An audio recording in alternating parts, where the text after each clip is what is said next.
اشرح لی صدری ویسر لی امری واحلل عقدۃ من لسانی یفقہوا قولی آمین یا رب العالمین۔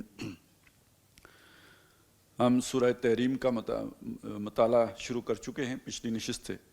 ظاہر ہے یہ قرآن مجید کے ان منتخب مقامات کا سلسلہ وار ہم مطالعہ کر رہے ہیں جو سورہ عصر کی تشریح پر جو ہے وہ منحصر ہیں، یا جن میں سورہ عصر کے مختلف شرائط جو بیان ہوئی ہیں ان کی تشریح کی گئی ہے۔ ایمان کے مباحث ہم مکمل کر چکے ہیں، عمل صالح کے مباحث پر ہماری گفتگو جاری ہے، اور عمل صالح کا ایک درجہ وہ ہے کہ جو ایک فرد سے متعلق ہے، اس پر ہم نے قرآن مجید کے 3 مقامات پڑھے، اور عمل صالح جو اس سے اگلا درجہ آتا ہے کہ جب ایک فرد دوسرے فرد کے ساتھ مل کے خاندان کے ادارے کی تاسیس کرتا ہے، اس کی بنیاد رکھتا ہے، تو خاندان کی سطح پہ عمل صالح کیا ہوگا۔ اور اس حوالے سے ہم نے سورہ تحریم کا مطالعہ شروع کیا۔ سب سے پہلی بات یہ آئی کہ خاندان کے ادارے کو چلانے کے لیے بہرحال نرمی کی ضرورت ہوتی ہے۔ یہ تو کوئی بھی ادارہ چلانا ہو تو اس کے لیے نرم خوئی اور خوئے دل نوازی اس کا ہونا بہت ضروری ہے۔ ڈنڈے سے اور جو ہے محض قوانین کے زور پر ادارے نہیں چلائے جا سکتے، اس کے لیے خوئے دل نوازی بڑی اہم ایک لیڈرشپ کی کوالٹی ہے، اور یہ اتنی اہمیت کی حامل ہے کہ نبی صلی اللہ علیہ وسلم سے بھی اللہ تعالیٰ نے فرمایا کہ اگر آپ تندخو ہوتے، سخت رو ہوتے، تو یہ لوگ آپ کے پاس سے چھٹ جاتے۔ یہ اللہ کی بڑی رحمت ہے کہ آپ ان کے لیے بڑے نرم خو ہیں، اور اس وجہ سے یہ آپ کے گرد ہیں۔ اگر آپ کے اندر بھی سختی ہوتی تو یہ سختی ان کو آپ سے دور کر دیتی۔ تو گھر کے اندر بھی یہی بات ہے، ہمارے سیکھنے کی بات ہے کہ گھر سختی سے نہیں چلا کرتے، بلکہ یہ کہ وہ ایک ایسا غلط ماحول بن جاتا ہے کہ جس میں بغاوت جنم لیتی ہے، اور اگر کوئی بھاگ نہیں بھی سکتا تو بہرحال بغاوت اس طور پر ہو ہی جاتی ہے کہ پھر ایسے مرد کے جب بڑھاپے کے دن آتے ہیں تو وہ پھر گھر والے جیسی اس نے تربیت دی ہوئی ہوتی ہے ویسا ہی اس کے ساتھ پھر سلوک کرتے ہیں۔ تو نرمی تو گھر کے ادارے کی بڑی بنیادی ضرورت ہے۔ اور دوسری طرف یہ کہ وہ بھی اگر حد سے بڑھ جائے نرمی تو پھر اس میں بھی خرابی پیدا ہو جاتی ہے۔ تو یہ سورہ مبارکہ در حقیقت اس حد سے بڑھی ہوئی نرمی کو کنٹرول کرنے کی بات ہمارے سامنے رکھ رہی ہے۔ وہ نرمی بیوی کے لیے حد سے بڑھ جائے اور بات یہ ہو جائے کہ اس کی خواہشات کو پورا کرنے کے لیے اگر اللہ کے احکامات پس پشت ڈال دیے جائیں تو پھر تو یہ بہت ہی بری بات ہوگی نا۔ پھر حلال حرام کی تمیز ہی ختم ہو جائے کہ بھئی گھر والوں کی ضروریات پوری کرنی ہے اور انہیں خوش رکھنا ہے، تو ظاہر ہے یہ نرمی تو جسے ہم کہیں گے کہ حد سے نکلی ہوئی نرمی ہے۔ پھر اسی سے نبی صلی اللہ علیہ وسلم کی زندگی سے جو مثال دی گئی ہے وہ یہ ہے کہ آپ اپنی ازواج مطہرات کو ان کو خوش کرنے کے لیے جس شے کو اللہ نے حلال کیا اس کو کیوں اپنے اوپر حرام کر لیا۔ یعنی یہ اتنی بات بھی اللہ تعالیٰ اپنے نبی سے جو ہے وہ اسے پسند نہیں ہے کہ اللہ نے ایک شے کو حلال رکھا ہو اور اس کو نبی اپنے اوپر حرام کر لے، روک لے کہ میں یہ استعمال نہیں کروں گا یا یہ کہ یہ کام نہیں کروں گا۔ تو اگر ایسا ہو تو وہ اس پر بھی اللہ تعالیٰ متنبع کر دیتے ہیں۔ تو عام مسلمان کے لیے جو بات ہے وہ یہ سمجھنے کی جو اس میں نقطہ آ گیا کہ گھر والوں کو خوش رکھنا، راضی رکھنا یہ تقاضا ہے، تب گھر چلتا ہے، لیکن یہ کہ بہرحال اس کی حدود ہیں۔ یہ کوئی تقاضا ایسا نہیں ہے کہ جس کی لمٹس ہی نہ ہو، اس کی بھی حدود ہیں، ان حدود کے اندر ہی خوش رکھنا ہے۔ اور وہ حد یہ ہے کہ کوئی اللہ کا حکم نہ ٹوٹنے پائے، ان کو اس کے اندر جتنے راضی رکھے جا سکتے ہوں اتنے راضی رکھے جائیں۔ یہ تھا مضمون جس کو پہلی آیت میں زیر بحث لایا، اور آگے اسی یہ جو آج ہم نے جہاں سے 2 آیتیں ہم نے پڑھ لی تھیں، تیسری آیت سے میں شروع کر رہا ہوں، تو اس میں اسی مضمون کی توسیع ہے، یا اس سے جو پھر مزید نتیجے نکلے وہ ہیں۔ اچھا، وہ جو جس چیز کو نبی صلی اللہ علیہ وسلم نے اپنے اوپر حرام کر لیا تھا یا روک لیا تھا، یہ پچھلے درس میں یہ بات آ چکی ہے کہ وہ کوئی 2 چیزیں تھیں، 2 قسم کی آراء ہیں۔ ایک خیال یہ ہے کہ اپنی ایک زوجہ محترمہ کے پاس آپ زیادہ وقت لینا شروع ہو گئے تھے، تو باقی ازواج کو وہ بات جو ہے وہ پسند نہیں آئی تھی، اور ان میں خاص طور پہ 2 آپ کی جو بیویاں تھیں انہوں نے ایک خاص طریقہ اختیار کر کے نبی صلی اللہ علیہ وسلم کی اس طرف توجہ دلائی کہ یہ جو آپ وہاں رکتے ہیں جو وہ شہد کی خوشبو کیا، وہ انہوں نے تو کہا کہ بدبو آتی ہے آپ کے منہ سے، تاکہ وہ وہاں پہ جو شہد کھاتے ہیں وہ کھانا آپ نے پھر کہہ لیا کہ میں آئندہ نہیں کھاؤں گا، یہ شہد ہی استعمال کرنے سے آپ انکاری ہو گئے۔ تو ایک بات تو یہ ہے، یعنی ایک مفسرین کی رائے یہ ہے، اور ایک دوسری قسم کی رائے یہ ہے کہ وہ جو بھی آپ کی ایک جو ماریہ قبطیہ تھیں، جو آپ کی بیوی تو نہیں تھی، لونڈی تھی، تو ان کے ساتھ یعنی آئندہ میں مقاربت نہیں کروں گا، ان کی صحبت جو ہے اس سے فائدہ نہیں اٹھاؤں گا، تمتع نہیں کروں گا، یہ قسم آپ نے اٹھا لی۔ تو یہ دو قسم کی باتیں ہیں جن کو کھولنے کا پھر اللہ تعالیٰ نے حکم دیا، اس پر تنبیہ فرمائی اور اس کے بعد انہیں کھولنے کا حکم دیا۔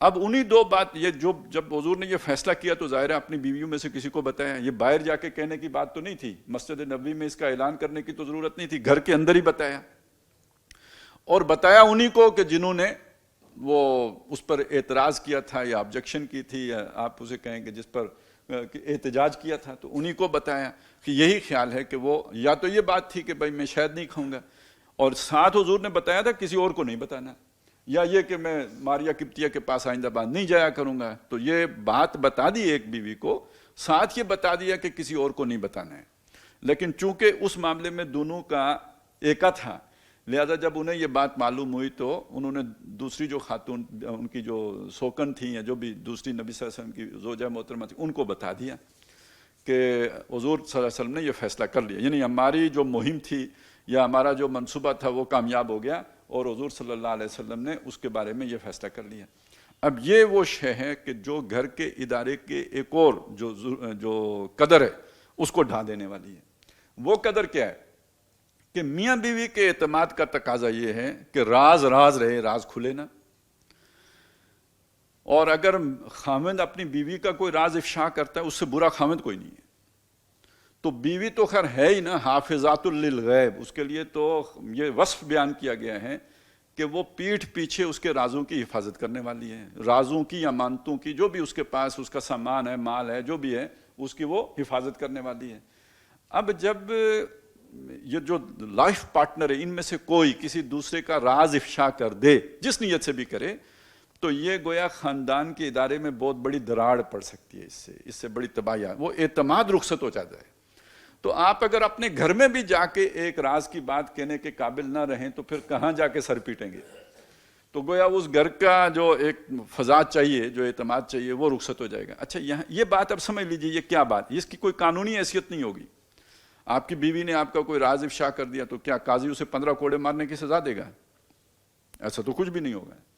لیکن دوسری طرف اس کا جو مقام ہے اور مرتبہ کیا، اس کو ذرا سمجھیے کہ آپ اگر سورہ بقرہ میں دیکھیں نا، جو 4 رکوع وہاں پہ 4 ساڑھے 4 رکوع ہیں جس میں نکاح طلاق کے قوانین آئے ہوئے ہیں، تقریباً 27ویں پارے سے شروع ہو کے 31ویں پارے تک چلے جاتے ہیں۔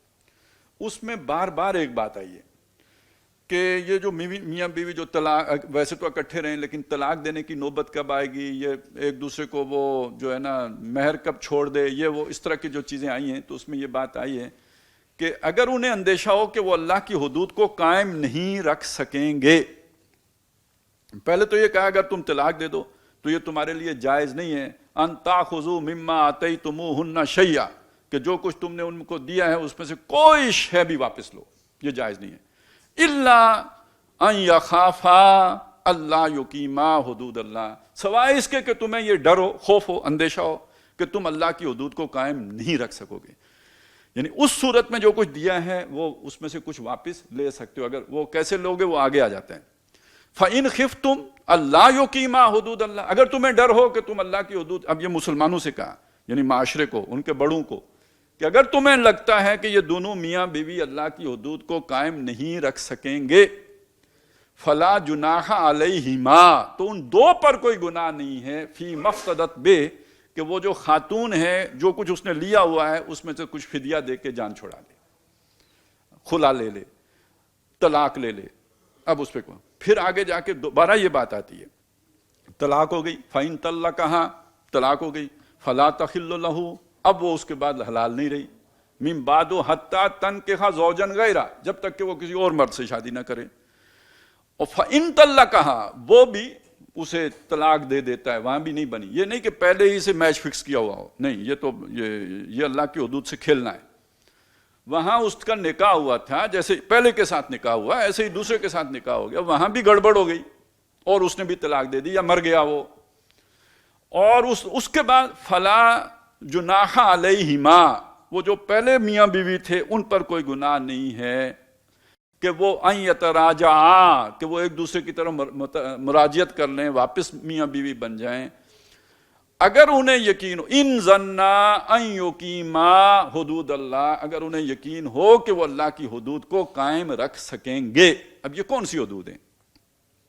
یہ ناپ تول میں آنے والی حدود نہیں ہے، یہ گنتی میں آنے والی حدود نہیں ہے، یہ کوئی ایسی حدود نہیں ہے جن کو آپ معین کر سکیں۔ یہ یہی حدود ہیں کہ میاں بیوی کے درمیان جو ایک محبت کا تعلق ہوتا ہے، وہ اگر نہیں ہے تو گویا اللہ کی حدود پامال ہو رہی ہیں۔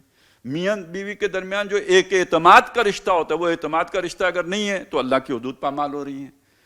تو یہ وہ حدود ہیں کہ جو اگر لگتا ہے کہ جیسے ایک گھر اچھا چلانے کے لیے آپ کو جو آپس میں جس طرح کا رشتہ ہونا چاہیے اس طرح کا رشتہ اگر نہیں ہے، تو اس کا مطلب ہے یہ اللہ کی حدود کے مطابق کام نہیں ہو رہا، اس سے ہٹ کر ہو رہا ہے۔ یہ معروف والی حدود۔ اسی کو ایک اور انداز میں کہا کہ جب تم نے طلاق دے دی، اس کے بعد اب فامسکوہن بمعروف او سرحوہن بمعروف، یا انہیں اچھے طریقے سے رکھو یا اچھے طریقے سے رخصت کر دو۔ اب یہ اچھے طریقے سے رکھنا، اچھے طریقے سے رخصت کرنا، اس کو بھی جو آگے جا کے کنکلوڈ کیا، وَلَا تَتَّخِذُوا آیَاتِ اللَّهِ ہُزُوًا، اللہ کی آیات کو وہ جو کھیل نہ بناؤ، وَلَا تُمْسِكُوهُنَّ ضِرَارًا لِتَعْتَدُوا عَلَيْهِنَّ، اور ان کو نہ روک کے رکھو تکلیف پہنچانے کے لیے تاکہ تم ان کے اوپر زیادتی کر سکو۔ اس کا مطلب ہے یہ ایسا کام ہے جس پر قاضی مداخلت نہیں کر سکتا۔ اگر آپ نے کسی خاتون کو رکھ کر زیادتی کرنی شروع کر دی، قاضی کیا کرے گا؟ وہ تو زیادتی وہ ہوگی جو ظاہر ہو، کوئی جسم پہ چوٹ لگ گئی تو اس پر قاضی کچھ کرے گا۔ یہاں تو معاملہ یہ ہے کہ آپ نہ اس کو جو ہے وہ بیوی کے طور پر وہ جو ہے وہ اعتماد دے رہے ہیں، اور نہ ہی اس کو طلاق دے رہے ہیں۔ تو اب یہ وہ زیادتی والی کیفیت ہے کہ جو اللہ کی حدود کو توڑنے والا، اور اس کو کہا یہ اللہ کی آیات کو کھیل بنانا ہے، وَلَا تَتَّخِذُوا آیَاتِ اللَّهِ ہُزُوًا۔ تو اب یہ وہ شے ہے کہ جو گھر کے اندر درکار ہے یہ۔ اور اگر ویسے تو بڑی ہلکی سی بات ہوئی، بات باہر تو نہیں نکلی، ایک بیوی نے دوسری بیوی کو بتایا، لیکن یہ کہ اہل ایمان کو رہنمائی دینی تھی کہ یہ راز کا افشا کرنا در حقیقت گھر کے ادارے کو برباد کرنا، اس میں نرمی کی بات نہیں ہے۔ یعنی یہ وہ چیزیں ہیں جس میں مرد کو پھر غیرت دکھانی چاہیے، اسرٹ کرنا چاہیے۔ کوئی نمک آٹے میں زیادہ پڑ گیا، اس پر غصہ کرنے کی ضرورت نہیں ہے۔ کوئی کبھی سالن کوئی خراب بن گیا، یا کوئی روٹی گل سڑ گئی، یا کوئی اس میں وہ جل گئی، اس پہ تپنے کی ضرورت نہیں ہے۔ ان چیزوں میں انسان جو ہے جتنا معاف کر سکے، وَإِن تَعْفُوا وَتَصْفَحُوا وَتَغْفِرُوا فَإِنَّ اللَّهَ غَفُورٌ رَحِيمٌ، لیکن کوئی ریڈ لائن ہوتی ہے، اور وہ ریڈ لائن در حقیقت یہ ہے کہ جب آپ کو یہ لگے کہ بھئی راز میرے گھر میں راز نہیں رہتا، یا یہ کہ وہ اعتماد اس طرح کا نہیں ہے جو ایک دوسرے پر ہونا چاہیے، یہ وہ اللہ کی حدود ہیں کہ جو پامال نہیں ہونی چاہیے۔ اگر ہوں تو گھر کا ادارہ گویا مسمار ہو گیا، گویا برباد ہو گیا، گویا اس کے اندر وہ برکت نہیں رہی کہ جو اللہ تعالیٰ نے گھر کے ادارے کے اندر رکھی ہے۔ تو اس کی ایک بڑی ہلکی سی یہ بات ہے جو نبی صلی اللہ علیہ وسلم کی زندگی میں ظاہر ہوئی، تو اس پر بڑے سخت قدم جو ہے وہ اللہ تعالیٰ نے حضور صلی اللہ علیہ وسلم کو اٹھانے کا کہا۔ اور پہلی تو اللہ نے جو راز کسی کا نہیں کھولتا، ان کا راز کھولا، حضور کو بتایا کہ آپ کی زوجہ نے جو ہے نا یہ کام کر دیا ہے۔ اب اس کے بعد وہ پھر پوری یعنی نبی صلی اللہ علیہ وسلم کا بھی رد عمل شدید وہ بھی ظاہر ہوا، اور خود اللہ تعالیٰ کا رد عمل بھی ظاہر ہوتا ہے۔ فرمایا وَإِذْ أَسَرَّ النَّبِيُّ إِلَىٰ بَعْضِ أَزْوَاجِهِ حَدِيثًا، جب اصرار کر کے مطلب خفیہ طور پر یعنی رازدارانہ طریقے سے نبی صلی اللہ علیہ وسلم نے کوئی بات بتائی اپنی اِلَىٰ بَعْضِ أَزْوَاجِهِ، اپنی ازواج میں سے کسی ایک کو بتائی، حدیثاً ایک خاص بات، فلما نبأت بہ، اب جب ظاہر رازدارانہ بتائی گئی تھی، راز رکھنا تھا، لیکن انہوں نے اس بات کو کھول دیا، متنبع کر دیا، تنبع کر دیا، جتلا دی بہی، وہ بات کھول دی، وَأَظْهَرَهُ اللَّهُ عَلَيْهِ، اور اللہ نے وہ بات، وہ جو بھی اب راز نہیں رہا تھا، اس کا اظہار کر دیا محمد الرسول اللہ صلی اللہ علیہ وسلم کے سامنے، ان کو بتا دیا کہ یہ ہو گیا ہے۔ عرف بعضہ وأعرض عن بعض، تو اللہ نے ساری بات نہیں بتائی۔ اب ظاہر ہے جب انہوں نے ایک دوسرے کے ساتھ بات کی ہوگی تو اس میں کوئی تھوڑی بہت بات ایسی بھی ہوگی جو زیادہ ذرا تھوڑی جو ہے نا کھلا کے بات ہو گئی ہوگی، اللہ نے ساری نہیں بتائی۔ عرف بعضہ، کچھ تو اس کا تعارف کرا دیا کہ یہ باتیں بتائیے، وأعرض عن بعض، اور اللہ نے بعض بات کا پردہ رکھا، اعراض کر لیا، یعنی اس کو اس سے صرف نظر کر دیا، یعنی وہ ساری بات محمد رسول اللہ پہ نہیں کھولی صلی اللہ علیہ وسلم۔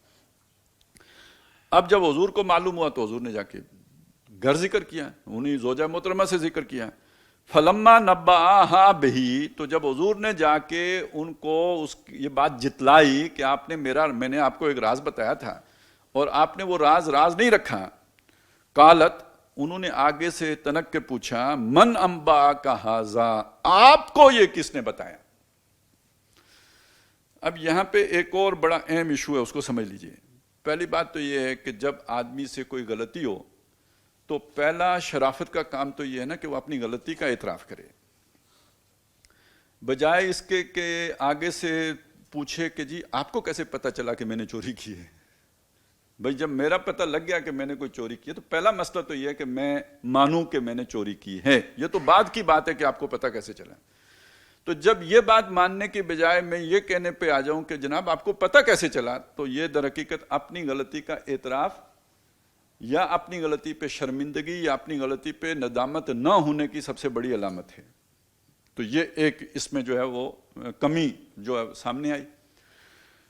دوسری بات اس میں یہ ہے، اور یہ بہرحال اگر اللہ کے نبی صلی اللہ علیہ وسلم کی ازواج میں بھی یہ چیز اگر ظاہر ہوتی ہے تو عام خواتین میں اس کے ظاہر ہونے کا اس سے کہیں زیادہ امکان ہے. تو بہت سی چیزیں چھوٹی چھوٹی ہوتی ہیں، ان کو اگنور کرنا پڑتا ہے، اس لیے کہ خاتون سے آپ یہ توقع نہ رکھیں کہ وہ جلدی سے اپنی غلطی کا اعتراف کر لے. یہ مردوں کے لیے بھی بڑا مشکل ہوتا ہے کہ اپنی غلطی کا اعتراف کر دیں. خواتین سمجھ بھی جائیں تو خاصا دشوار ہوتا ہے ان کے لیے یہ خاص طور پہ خاوند کے آگے مان لینا، کیونکہ خاوند پر ان کا ایک ناز والا تعلق ہے، وہ سمجھتی ہیں کہ اس کو اگنور کرنا چاہیے. تو بہرحال بعض مواقع پہ اگنور کرنا ہی بہتر ہے. اندازہ ہو گیا آپ کو کہ بات سمجھ میں آ گئی ہے. یہ توقع نہ رکھیں کہ وہ سوری بھی کہیں گی اور اس کو تسلیم بھی کریں گی کہ ہاں مجھ سے غلطی ہو گئی. اس کی امید بھی نہ رکھیں، توقع بھی نہ رکھیں. لیکن بعض ایشوز ایسے ہوتے ہیں جیسے یہ والا معاملہ ہے، اس میں تو بہرحال منوانا بہت ضروری ہے، اس میں تو بات کو کنارے لگانا بہت ضروری تھا.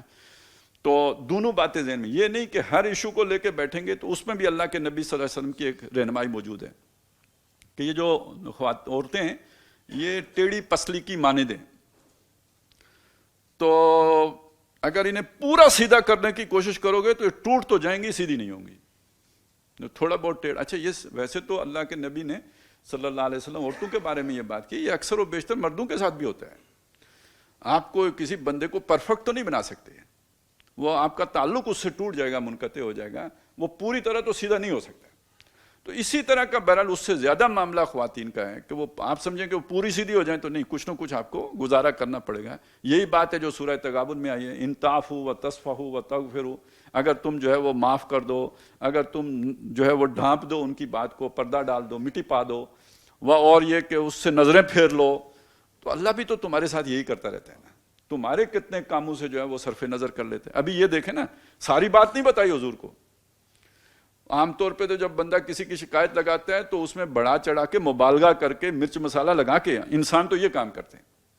لیکن جو اصلاح چاہتا ہو وہ یہ کام نہیں، وہ ضروری حد تک بات بتائی، بلکہ اس میں بھی جو بات اگر ادھر سے کچھ ذرا مبالغہ ہو گیا تھا تو اس کو بھی بیچ سے کاٹ کر اس کے اندر جو ہے نا وہ کمی کر کے تو پھر ضروری بات بتائیں.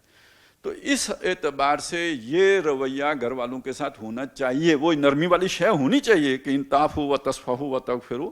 اور یہ کہ عام طور پہ یہ توقع بھی نہیں ہونی چاہیے کہ وہ بات تسلیم کی جائے گی. اگر آپ نے توجہ بھی دلائی ہے، بس توجہ دلا کے چھوڑ دیں، سمجھ میں آ گئی ہے، بعد میں ٹھیک ہو جائے گا، کریکشن ہو جائے گی. لیکن یہ کہ وقتی طور پہ یہ ماننا بڑا مشکل ہوتا ہے عام طور پہ گھر میں. لیکن یہ چونکہ منوانا تھا، یہ مسئلہ ایک ایسا تھا، یہ وہ حدود اللہ، وہ والی حدود جو ناپ تول میں آنے والی نہیں ہے، جو گھر کے ادارے کے لیے بڑی ضروری ہیں، اس سے متعلق تھا اور اس کی کریکشن بہت ضروری تھی. اس لیے اس پر پھر زور دیا اور اس پر پھر ذرا وہ جسے کہتے ہیں نا کہ تھوڑا ڈانٹ کے بھی اور ڈپٹ کی بھی بات ہوئی. تو انہوں نے آگے سے کہا من انبأک ھذا. اچھا اب اس میں ایک بات یہ بھی سمجھ لیجئے، ان کا ذہن کدھر گیا ہوگا. حضور نے راز کی بات جن کو بھی بتائی، حضرت عائشہ رضی اللہ تعالیٰ عنہ کو بتائی یا حضرت حفصہ رضی اللہ تعالیٰ عنہ کو بتائی، جس کو بھی بتائی، انہوں نے دوسری کو بتا دی. انہی دو میں سے ہی مسئلہ یہ، تو انہوں نے دوسروں کو بتا دی. اب حضور انہیں بتا رہے ہیں کہ تم نے یہ بات، میں نے جو راز تمہیں بتایا تھا تم نے یہ افشا کر دیا. تو ان کا ذہن کدھر گیا ہوگا کہ حضور کو کس نے بتایا؟ جس کو انہوں نے بتایا نا. تو گویا وہ آپس میں اب ایک بدگمانی پیدا ہو رہی ہے کہ خیال ادھر گیا کہ جن کو میں نے بتایا تھا تو انہوں نے حضور کو بتا دیا. من انباک ھذا قال نبأنی العلیم الحکیم خبیر. حضور نے فرمایا کہ مجھے بتایا ہے اس نے کہ جو العلیم ہے اور الخبیر ہے، یعنی اللہ تعالیٰ نے بتایا. اور اس کے اندر وہ اشارہ یہ بھی ہو گیا کہ میں نے تو آپ کو اتنا بتایا کیونکہ اس نے مجھے بتایا ہی اتنا ہے، اس کو تو پوری بات کا پتہ ہے. اللہ نے مجھے پوری تو نہیں بتائی، اس کو تو پوری بات کا پتہ، اور وہ آپ کو پتہ ہوگا کہ آپ نے کتنی پوری بات کی ہوئی ہے. اور دوسری طرف اس میں ایک ناراضگی تو صاف ظاہر ہو گئی کہ آپ کا ذہن کدھر جا رہا ہے. مجھے تو میں اس کا نبی ہوں، ٹھیک ہے آپ کا خامند ہوں، لیکن میری حیثیت عام انسانوں کی طرح کی تو نہیں ہے. یہ تو قرآن مجید نے باقی جو نبی صلی اللہ علیہ وسلم کے رشتہ دار ہیں ان سب کو یہ بات کہی ہے. وَاعْلَمُوا أَنَّ فِيكُمْ رَسُولَ اللَّهِ. ٹھیک ہے کسی کے بھتیجے ہیں، کسی کے چچا ہیں، کسی کے سسر ہیں، کسی کے داماد ہیں، لیکن ایک بات کان کھول کے سن لیجئے سب لوگ، یہ تمہارے درمیان اللہ کے رسول ہیں، وہ حیثیت ان کی سب سے پہلی ہے. تو ٹھیک ہے تمہارے خامند ہیں، اور خامدوں کے ساتھ ایک ناز برداری کا تعلق ہوتا ہے، اس میں اس طرح کی چیزیں ہو جاتی ہیں، لیکن یہ خاص خامد ہیں. اللہ تعالیٰ نے تمہیں اپنے نبی کی زوجیت کے لیے جو ہے وہ پسند کیا ہے، تو ان کا رتبہ، ان کا مقام، ان کا معیار، ان کا سٹیٹس باقی انسانوں سے بڑھ کر ہے.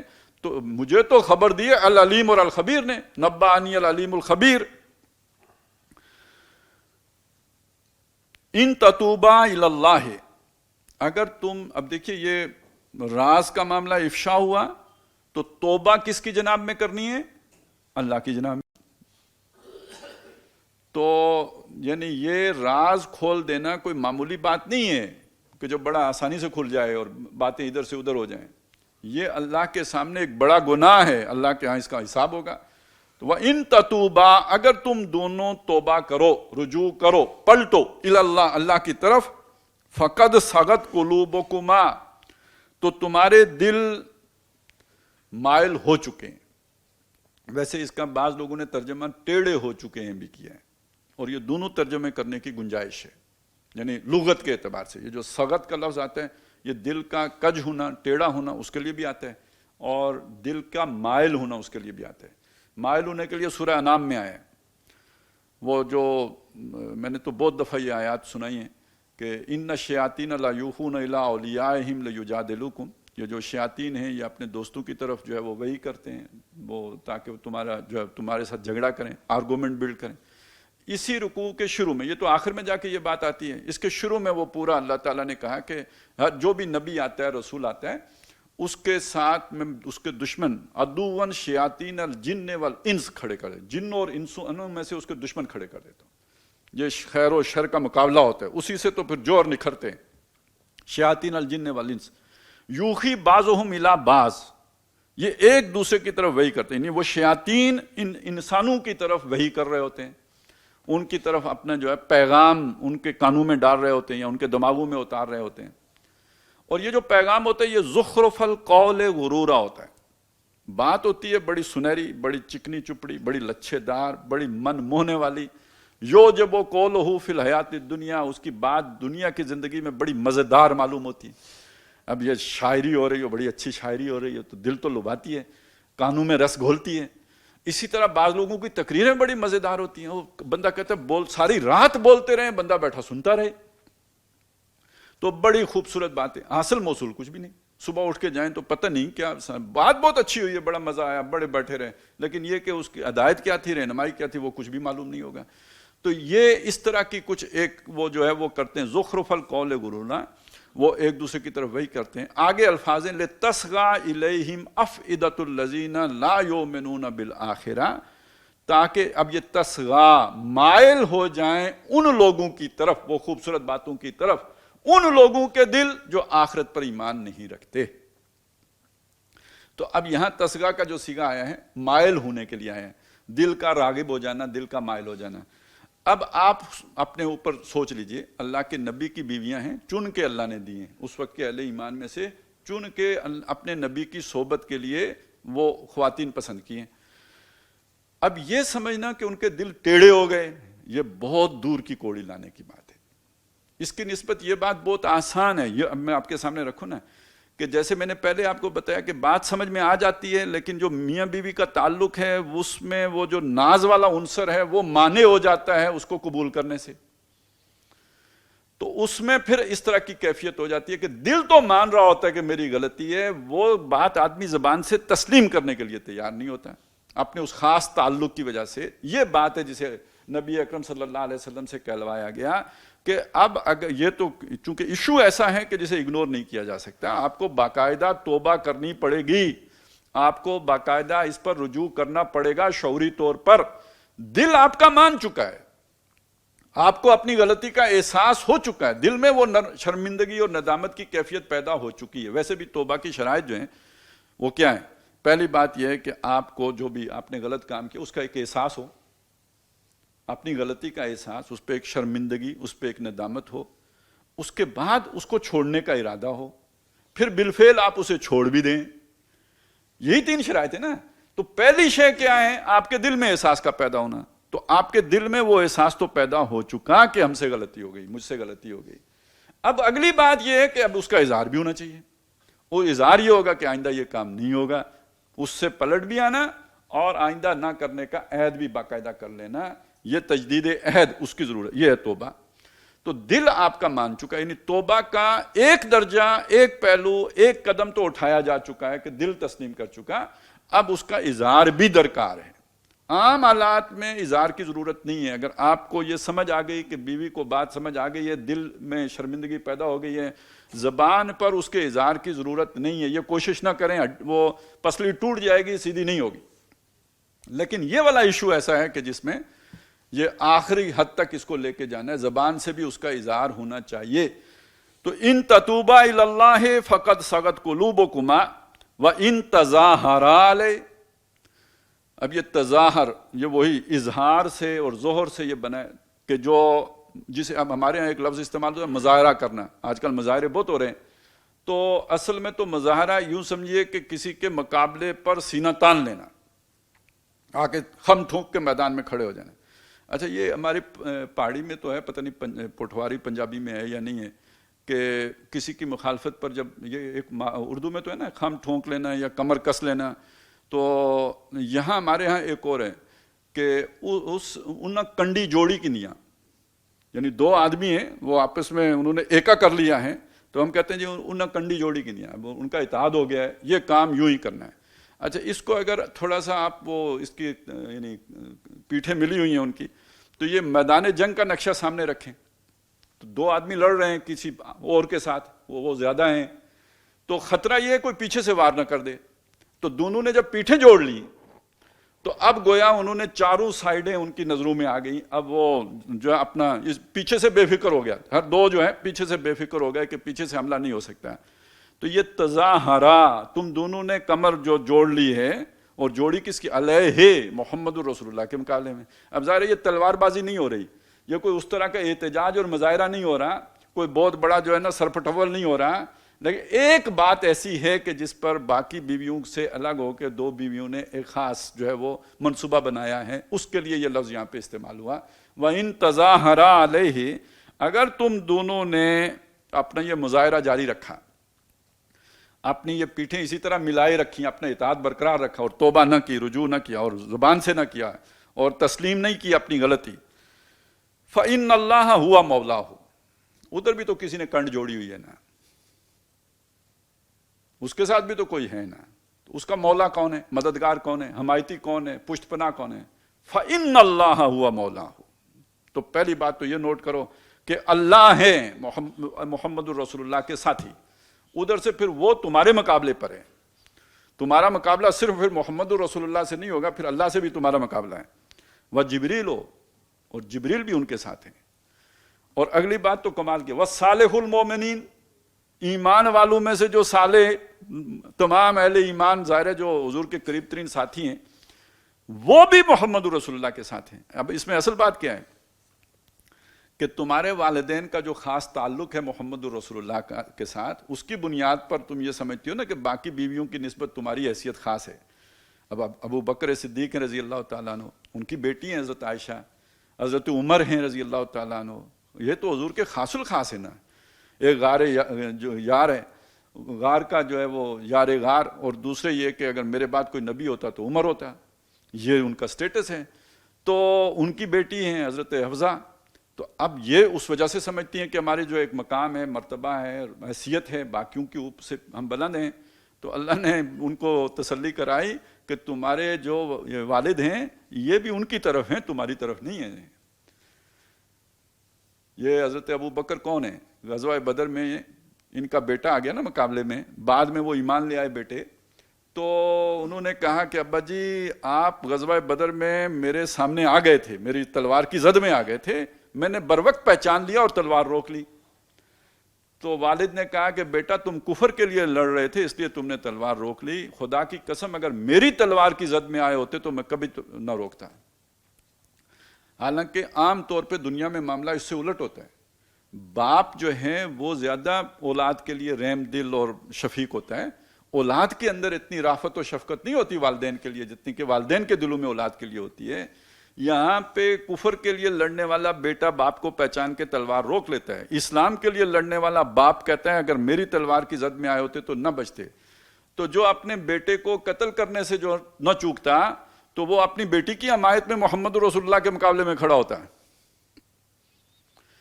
تو خواہ حضرت عمر ہوں خواہ حضرت ابو بکر ہوں، یہ تمہاری سائیڈ نہیں لیں گے، یہ محمد رسول اللہ کی سائیڈ لیں گے۔ اللہ بھی ان کی طرف، جبریل بھی ان کی طرف، اور خود تمہارے والد بھی ان کی طرف۔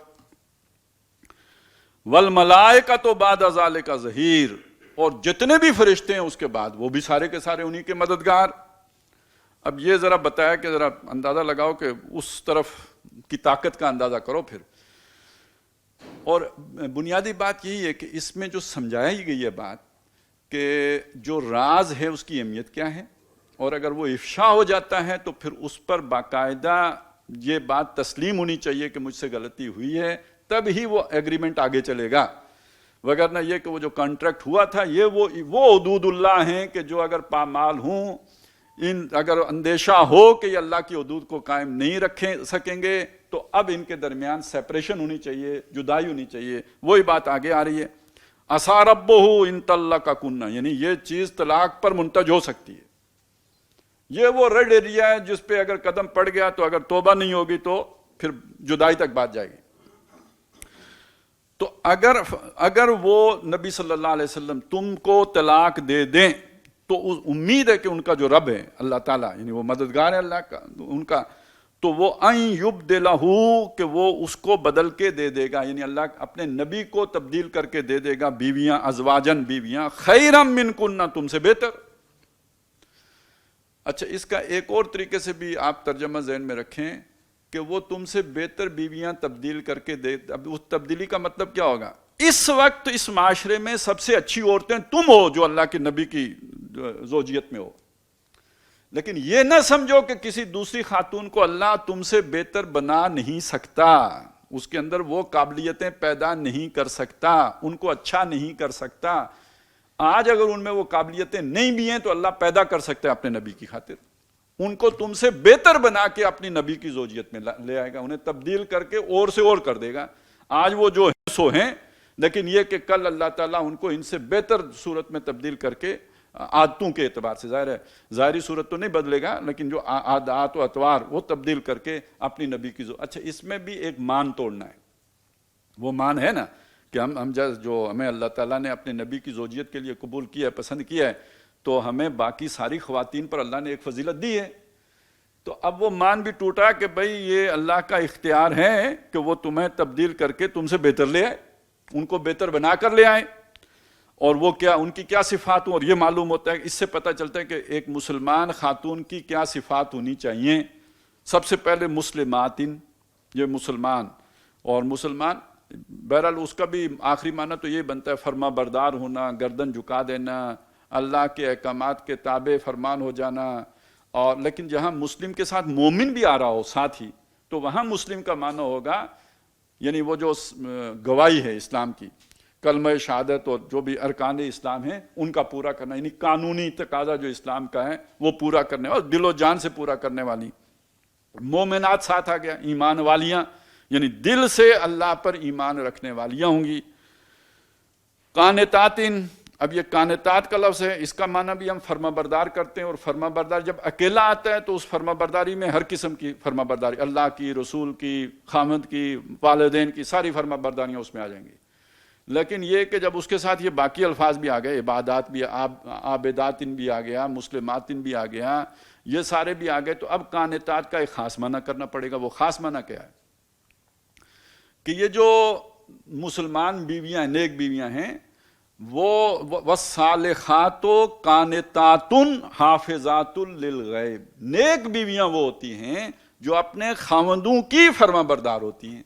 اب یہاں قانتات کا لفظ جو ہے وہ خاص طور پر خاوند کی فرما برداری کے لیے آ رہا ہے، کیونکہ عابدات علیحدہ آ گیا، مسلمات علیحدہ آ گیا، مومنات علیحدہ آ گیا، صائحات علیحدہ آ گیا، یہ ساری باتیں اسی چیز کو ظاہر کر رہی ہیں۔ تو اب قانتات کا معنی در حقیقت خامدوں کی فرما برداری کرنا، خامدوں کی اطاعت کرنا ہوا۔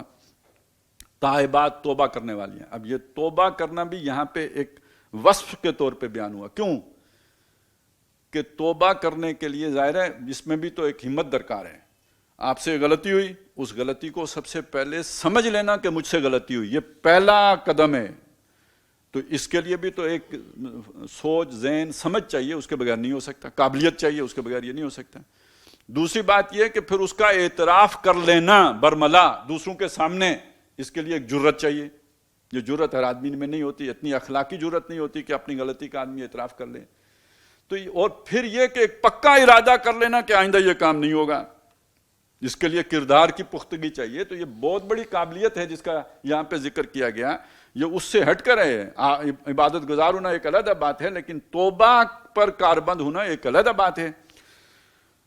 صائحات، صائحات کے دو معنی کیے جا سکتے ہیں، ایک تو خیر معروف ہے، روزہ دار، روزہ رکھنے والیاں، اور جس طرح یہاں پہ بات آ رہی ہے وہ دوسرا معنی زیادہ قرین قیاس معلوم ہوتا ہے، کم ترین پر گزارا کرنے والے، اپنی خواہشات کو روک کر رکھنے والے۔ دل تو کرتا ہے چار چار جوڑے ہوں، بس ایک پہ وہ بھی پھٹا پرانا ہو، اس پہ بھی گزارا کر لینا، یعنی اپنی امیدیں بہت، اپنی خواہشیں بہت قلیل رکھنا، تھوڑی رکھنا، یہ صائحات ہے۔ کتنا کھانا ہے، کیا کھانا ہے، کس ہوٹل پہ جا کے کھانا ہے، یہ وہ ان چکروں میں نہیں، بس اللہ تعالیٰ جس پہ راضی ہو، جو دو نوالے مل جائیں، جو ضرورت جس سے پوری ہو جائے، جو تن ڈھانپنے کے لیے جیسا تیسا لباس مل جائے، تو یہ سارا صائحات ہیں۔ یعنی قناعت کرنے والی، اپنی ایک بڑی جسے کہتے ہیں نا، وہ ایک محدود وسائل کے ساتھ گزارا کرنے والیاں۔ سیباتی و ابکارا، کنواریاں بھی اور شوہر آشنا بھی۔ کنواری ہونا تو بہرحال وہ وصف سمجھا ہی جاتا ہے، لیکن یہ کہ بہرحال گھر چلانے کے لیے جس کو پہلے سے تجربہ ہو تو وہ اپنی جگہ پہ ایک بہت بڑی قابلیت ہے، وہ آپ کو نئے سرے سے سکھانا نہیں پڑتا، سیکھا سکھایا ہوتا ہے آدمی۔ تو یہاں پہ اصل بات یہ کہے گی کہ یہی نہیں ہے کہ یہ قابلیت، یعنی اس کا مطلب یہ ساری قابلیتیں ان خواتین کے اندر موجود تھیں، اور ان قابلیتوں کے اوپر ان خواتین کو ناز بھی تھا۔ اللہ نے فرمایا کہ ایسا نہیں ہے کہ کچھ اور میں یہ قابلیتیں پیدا نہیں ہو سکتی، یہ خیال اپنے ذہن سے نکال دو، اللہ تعالیٰ انہیں تبدیل کر کے تم سے بہتر بنا کے اپنے نبی کی زوجیت میں لے آئے گا۔ اب یہ ساری بات اللہ نے اپنے نبی کے ذاتی زندگی کی سنائی ہمیں، یہاں تک یہ ساری بات۔ اب یہ دیکھیے کہ اللہ وہ ہے کہ جس نے ان زوجہ محترمہ کی بھی ساری بات حضور پر بھی نہیں کھولی، لیکن حضور کی ذاتی زندگی کی یہ بات پوری کی پوری ہمارے سامنے کھول دی۔ تو کیوں کھولی؟ ہماری رہنمائی کے کھولی، ہمیں یہ واقعہ سنانے کے لیے نہیں کھولی، یہ واقعہ سنا کر تاکہ ہمیں اپنے گھریلو زندگی کے لیے سبق ملے۔ وہ سبق اگلی آیت میں آ گیا، یا ایھا الذین آمنو، اے ایمان والو۔ جب پوری واقعہ سن لیا نا، اے مومنو، اے ایمان والو، قوا انفسکم واہلیکم نارا، بچاؤ اپنے آپ کو بھی اور اپنے گھر والوں کو بھی آگ سے۔ اب اس کانٹیکسٹ میں اگر دیکھیں تو کیا مطلب ہوگا کہ یہ جن چیزوں کو تم بڑا ہلکا سمجھتے ہو، یہ آگ میں لے جانے والی ہو سکتی۔ اب وہ حدود اللہ سمجھ میں آئی ہیں کہ وہ کتنی سخت بات ہے جو وہاں پہ کہی گئی ہے، کہ اگر تمہیں ڈر ہے کہ تم اللہ کی حدود کو قائم نہیں رکھ سکو گے تو بہتر ہے سیپریٹ ہو جاؤ، طلاق کر دو، علیحدہ ہو جاؤ، ایک دوسرے کو دے دلا کر لا تعلق ہو جاؤ۔ اور اگر یقین ہے کہ اللہ کی حدود کو قائم رکھ سکتے ہو، تمہیں نکاح کرنے میں کوئی گناہ نہیں ہے۔ تو وہ حدود کون سی ہیں کہ یہ پھر ذمہ داری ہے، مرد پر بھی ذمہ داری ہے، عورت پر بھی ذمہ داری ہے کہ وہ جو گھر کے فیملی لائف کے تقاضے ہیں ان کو پھر پوری طرح نبھائیں۔ یہ اب زندگی اتنی وہ جو ہے نا آزاد نہیں رہی ہے کہ آپ کو جو بات معلوم ہوئی آپ نے دائیں بھی کر دی، بائیں بھی کر دی، آگے بھی کر دی، پیچھے بھی کر دی، نہ، اب آپ کو وہ ذمہ داری کا احساس رکھتے ہوئے زندگی بسر کرنی ہے۔ تو ویسے تو پوری زندگی میں ایک دوسرے کے پارٹنر بن کے اپنے آپ کو جہنم سے بچاؤ، لیکن یہ کہ خاندانی زندگی کا تقاضا یہ ہے کہ خاندان کے ادارے کو عدم استحکام سے دوچار کرنے والے جو اقدامات ہیں وہ آپ کو دوزخ میں لے جا سکتے ہیں۔ کسی نے اگر کسی کو بلا وجہ طلاق دے دی، دنیا میں تو ہو گئی نا، اس کا کوئی محاسبہ نہیں ہوگا آخر میں، وہ کیا چھوٹا سا ہوگا، تھوڑا سا ہوگا۔ بیوی ہے، اس کو طلاق نہیں دیے، دوسری شادی کی ہے اور اسی کی طرف متوجہ ہو گیا، اس کی پرواہ ہی نہیں کی ہے، تو وہ آخرت میں اس کا ایک دھڑ ایک طرف نہیں گھسٹتا رہے گا۔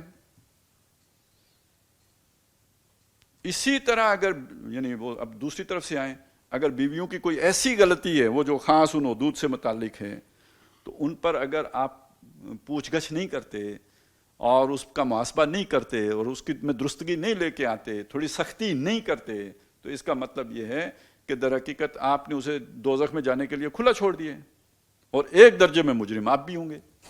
وہ جو آتا ہے نا کہ عورت جو ہے وہ 5 مردوں کو لے کے جائے گی تو اس میں ایک خاوند بھی تو اس کا شامل ہے نا، تو ذمہ داری آپ پہ بھی آئے گی۔ اچھا، حدیث میں یہ بھی آتا ہے، یہ جو دیوس کا لفظ ہے یہ کس مرد کے لیے آتا ہے؟ وہ مرد کہ جس کو اپنی بیوی کی بے حیائی یا بے شرمی کی بات کا علم ہو اور وہ اس پر کوئی ایکشن نہ لے، وہ بس آنکھیں میچ لے، وہ اس پر بھی مٹی پاتا رہے، یہ دیوس ہے، لعنتی ہے۔ تو یہ بات ہے کہ جس کو یہاں پہ بہت واضح، یعنی آپ آگ سے بچانے کے لیے صرف نمازیں پڑھنا ہی کافی نہیں ہے یا نمازیں پڑھوانا ہی کافی نہیں ہے، یہ سارے نمازی لوگ تھے جن کا ذکر ہے، لیکن یہ رازوں کی حفاظت کی بات ہو رہی ہے کہ یہ شے بھی پھر گویا آگ میں لے کے جانے کا باعث بن سکتی ہے۔ تو کو انفس، اپنے آپ کو تو بچاؤ، اپنی ذمہ داری پوری کرو، اپنی بیوی کی باتیں جا کے اپنے دوستوں کے ساتھ شیئر نہ کرو، اور دوسری یہ کہ ان کو بھی بتاؤ اگر ان سے کوئی غلطی ہو رہی ہے، اللہ نے تمہیں قوام بنایا ہے تو ان کا بھی نگہبان تمہیں بنایا ہے، تو ان کو بھی بچاؤ آگ سے، وَأَهْلِكُمْ۔ اور اس اہل کے اندر پھر آگے اولاد بھی آ جائے گی، ظاہر ہے میاں بیوی اکیلے ہی تو نہیں رہیں گے، بہت شاذ ہوتا ہے کہ اولاد نہ ہو، اکثر و بیشتر تو اولاد ہوگی۔ اب وہ اولاد کی بھی تو محبت ایسی ہوتی ہے کہ اس میں بھی اگر بچے کی عادت بگڑ رہی ہے تو آدمی کہتے ہیں صرف نظر کرتے ہیں، کوئی نہیں یار، خیر ہے، ٹھیک ہے، بچہ ہے، سمجھ جائے گا۔ بیٹی ہے تو اس سے کوئی اگر اس طرح کی چیز ہو جاتی ہے تو آدمی کہتا ہے کوئی نہیں، ابھی چھوٹی ہے، ذرا بڑی ہوگی تو ٹھیک ہو جائے گی۔ تو اسی سے پھر عادتیں بگڑ جاتی ہیں تو بعد میں آپ ٹھیک کرنے کی کوشش بھی کرتے ہیں تو ٹھیک نہیں ہوتی ہیں۔ تو اس نرمی کے ساتھ اولاد کے معاملے میں بھی، جیسے پہلے بیویوں کا ذکر آیا، تو اولاد کے معاملے میں بھی کچھ بعض اوقات کوئی سخت رویہ بھی اختیار کرنے کی ضرورت ہوتی ہے، ہر وقت کی نرمی خراب کر دیتی ہے۔ تو اس سختی کے لیے بھی قو انفسکم واہلیکم نارا، اپنے کو بھی بچاؤ، اپنے گھر والوں کو بھی بچاؤ۔ اب وہ بیوی کے ساتھ ایکسٹینڈ ہو گئی ہے ساری، اولاد بھی۔ اور ذرا اس آگ جس سے بچانے کی بات کی گئی اس کی شدت بیان کی گئی کہ وقودها الناس والحجارہ، اس میں انسان تو جلیں گے لیکن وہ اتنی سخت ہوگی کہ اس میں پتھر بھی جل جائیں گے، یعنی یہ اس کی حدت کو ظاہر کر رہا ہے، جس میں پتھر جلنے لگے، یعنی وہ ایک تو ہمارے ہاں وہ ایک کوئلہ ہوتا ہے نا، ریلی کوئلہ، اس کی آگ بہت، اس کی تپش بہت زیادہ ہوتی ہے، تو یہ پتھر تو اس سے بھی کوئی اگلی شے ہوگی نا، ریلی کوئلے سے بھی بڑھ کر ہوگی بات، پتھر بھی جلیں گے اس میں۔ تو اب اس میں جو اصل بات کہی گئی ہے وہ کیا کہ آج اگر تم ایسی نرمی اختیار کرو گے کہ تمہاری اولاد کی عادتیں بگڑ جائیں، یا یہ کہ تمہاری بیویاں چلیں، آج تم نے نرمی کی، ان کے ناز اٹھا لیے، کل وہ اس کے نتیجے میں آگ میں گر پڑیں، تو تم نے ان سے ہمدردی کی یا دشمنی کی؟ اگر اس آخرت کو سامنے رکھو تو دشمنی ہے، آج ان کی عادتوں کو ٹھیک کر لو گے تو یہ ان سے ان کی خیر خواہی ہے، یہ اصل محبت ہے جو تم نے ان کے ساتھ برتی ہے۔ نہیں تو انہوں نے تمہیں چھوڑ کے رکھا، ٹھیک ہے، تم نے اپنی دنیا خوشگوار گزار لی لیکن ان کی آخرت برباد کر دی تم نے، تو یہ کوئی محبت تو نہیں تھی، یہ کوئی خیر خواہی تو نہیں تھی، یہ ان کے ساتھ تم نے نیکی تو نہیں کی، برائی کی ہے، اور وہ اس آگ کے حوالے کر دیا تم نے کہ جس میں پتھر بھی جل جائیں گے۔ اور علیہا ملائکۃ غلاظ شداد، اس پہ جو فرشتے تعینات ہیں ان کے دل نرم نہیں ہوتے، یعنی اصل میں بات جو سمجھائی گئی وہ یہ، علیہا ملائکۃ، اس پر فرشتے ہیں، غلاظ، غلیظ سے بنا، گاڑے، بہت تند خو ہیں، اور شداد، شدید، بہت ہی سخت مزاج ہیں، ان پر کوئی تمہارے بیٹوں کی چیخ پکار اثر نہیں ڈالے گی۔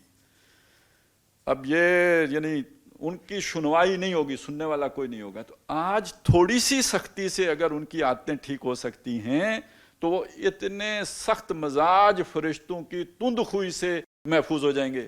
اور آج اگر تم نے نرمی کر کے ان کی عادتوں کو بگاڑ لیا تو کل وہ اس جیل کے حوالے، جیلروں کے حوالے ہو جائیں گے کہ جن کے اندر نرمی نام کی کوئی شے ہی نہیں ہے۔ لا یعصون اللہ، وہ اللہ کی نافرمانی نہیں کرتے، ما امرہم، جس کا اللہ تعالیٰ نے انہیں حکم دیا ہو وہ اس کی نافرمانی نہیں کر۔ اللہ نے کہہ دیا بے شک اب یہ چیختے رہیں، چلاتے رہیں، وہ ان کا چھٹکارے کا سامان نہیں کریں گے۔ وَيَفْعَلُونَ مَا يُؤْمَرُونَ، اور وہ فرشتے وہی کرتے ہیں جس کا کہ ان کو حکم دیا گیا ہوتا ہے۔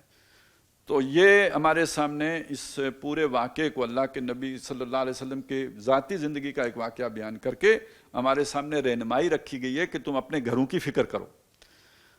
جیسے وہ آتا ہے نا کہ کلکم رائن وکلکم مسئول عن رعیتہ، تم ہر ایک تم میں سے جو ہے وہ چرواہا ہے اور ہر ایک اپنی اپنی بھیڑوں کے بارے میں جواب دہ ہے۔ تم سے بھی پوچھا جائے گا کہ یہ دوزخ میں جو جا رہا ہے تمہارا لخت جگر یا تمہاری جو ہے وہ لاڈلی بیوی، تو تم نے اپنی ذمہ داری پوری کی تھی؟ تم نے اپنی اس بھیڑ کو بچانے کی کوشش کی تھی؟ یہ تم سے بھی پوچھا جائے گا۔ تو قو انفسکم واہلیکم، اپنے گھر والوں کو بھی بچاؤ۔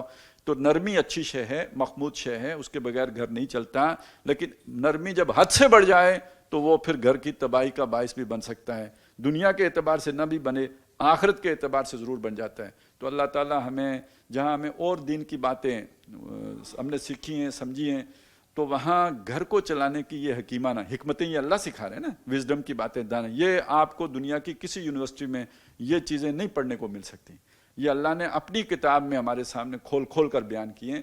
تو اللہ تعالیٰ ہمیں ان سے پوری طرح فائدہ اٹھانے کی توفیق عطا فرمائے۔ اقول قولی ھذا واستغفر اللہ لی ولکم ولسائر المسلمین والمسلمات۔